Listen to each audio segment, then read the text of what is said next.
All right, an update coming in from the Sabarimala hearing that's being heard by the Supreme Court. Travancore Devaswom Board says women not allowed in mosques either. Temple Board asks why is the plea filed only to target temples? Mosques do not allow women inside either. We have Anusha Soni who's with us on the phone line. Anusha, the Temple Board saying that, women aren't allowed inside temples as well.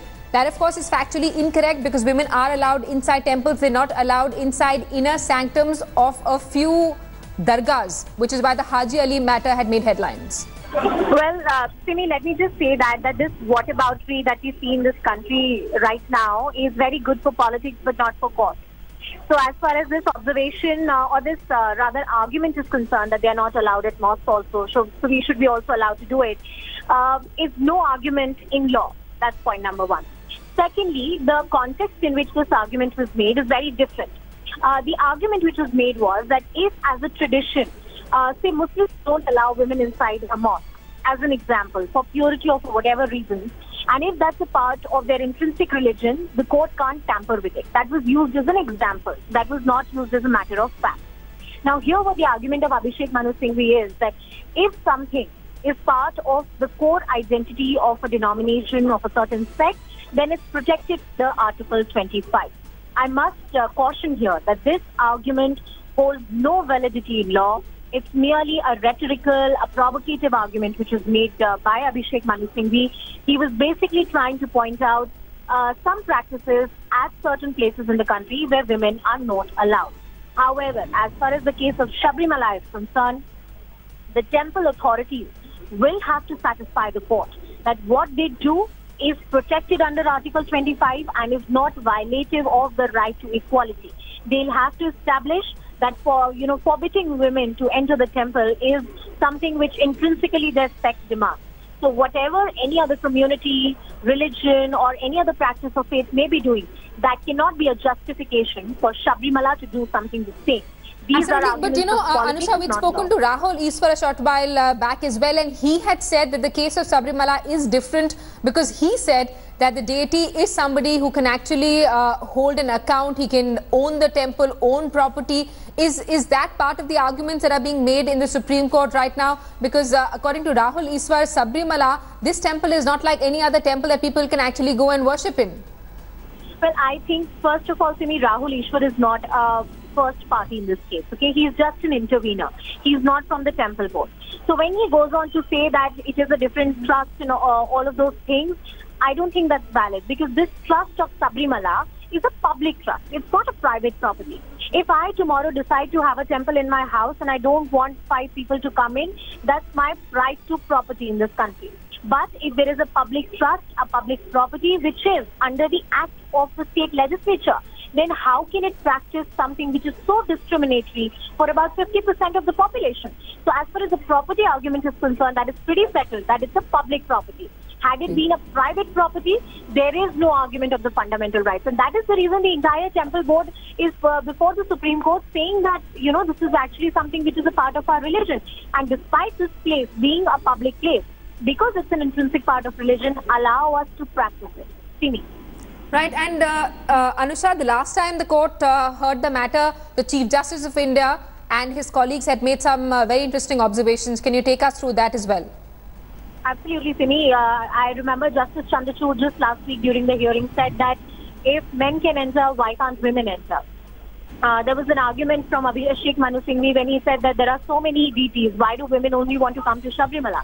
Chief Justice of India said point blank that they want to worship the God and they should be allowed to worship the God.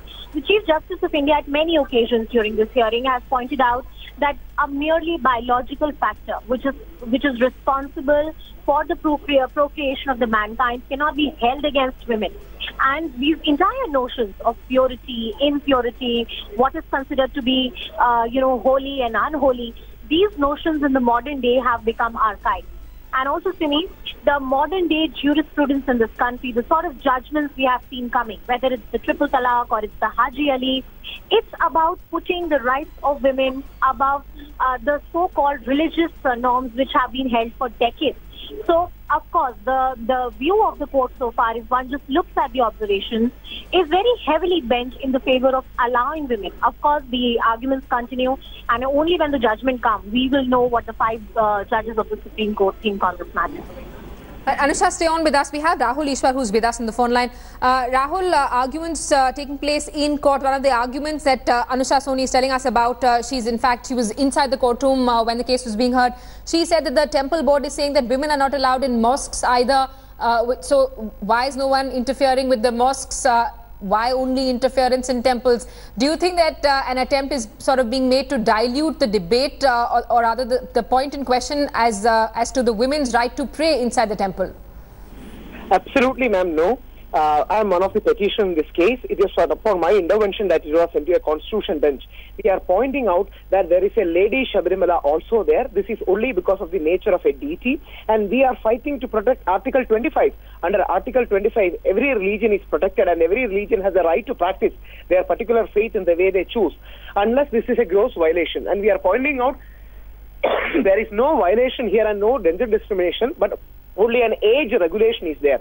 We hope Supreme Court will be sensitive to us like they are sensitive in Jallikattu case, because this is a centuries-old custom and millions of people come here every year. And even inside Sabarimala, lakhs of women come every year. The only question is regarding young women's entry. So we hope Supreme Court will show that cultural sensitivity to us, and we will be able to protect Article 25 and our right to faith in this very important case, which is going to be very sensitive in the coming years to come. Right, Rahul Ishwar, stay back with us. Anusha Soni is also with us on the phone line. Anusha, take us through who the main parties in this case are. So, Simi, as we've been speaking, of course, the temple board has one of the prime parties in this case. The government of Kerala is also here, which is making the arguments. The Kerala government, interestingly, Simi, has changed its stand 4 times in the Supreme Court. The latest stand of the Kerala government is that women should be allowed the entry, which is very different from what it said earlier as far as the ethics court is concerned. You have lawyers like Indra Jai Singh, Raju Ramachandra, and many others are advancing arguments for Indian Young Lawyers Association, which is one of the first petitioners in this case. There are many interveners in this case, including that of Mr. Rahul Ishwar. He's one of the interveners. As far as the key litigating parties are concerned, that is your Devaswom Board, the Kerala government, and Indian Young Lawyers Association. And so far, only these 3 parties have advanced their arguments. Right now, the temple board is making their arguments, and in the coming days, we'll have a rebuttal of these arguments as well. And, you know, Sunny, I think we must also touch on some other facets. This is not just about Sabarimala. Once the Supreme Court lays down that any sort of act of a state legislature or any other law which discriminates against women as a religious practice, is the classic example from a high court coming in, but this is a 5-judge constitution bench. Right. This will have implications for religious places across the country. The effect of it will be a huge effect on the religious and social rights of women in this country. Absolutely. Anusha, thanks so much for putting all these developments in perspective for us. Rahul Ishwar, thanks so much for speaking to India Today. Thanks for watching the video. For more such news and updates, please like, share and subscribe to India Today. Also check out our other great videos from our channel. We know you would love to.